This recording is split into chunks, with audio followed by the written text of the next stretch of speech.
So we've been asked to prove that tan of x equals sine of x over cos of x.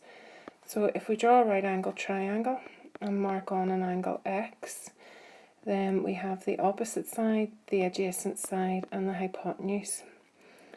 The sine of x is the opposite over the hypotenuse. The cos of x is the adjacent over the hypotenuse. And if I do sine divided by cos, then that's opposite over hypotenuse divided by adjacent over hypotenuse. So opposite over hypotenuse multiplied by hypotenuse over adjacent. So when we're dividing a fraction, we multiply by the reciprocal. The h's cancel, and that gives us O over A, which is the tan of x. Alternatively, again starting with a right angle triangle and our angle x, opposite, adjacent, and hypotenuse. Tan is opposite over adjacent, sine is opposite over hypotenuse, and cos is adjacent over hypotenuse.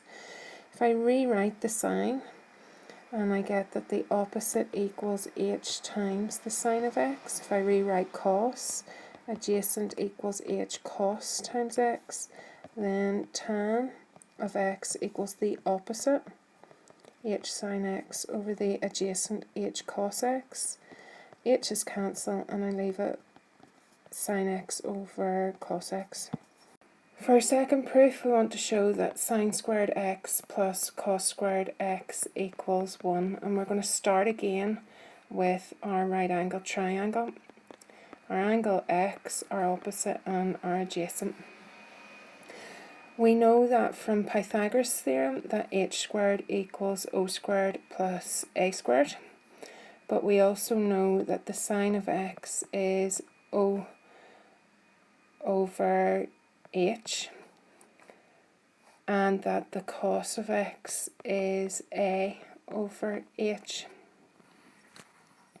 Rearranging these, o is h times the sine of x, and a is h times the cos of x.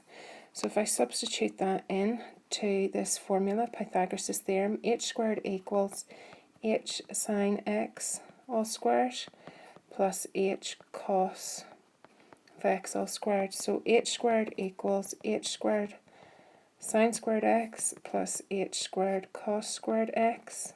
H squared is a common factor, so if I divide through by h squared, we get that 1 equals sine squared x plus cos squared x.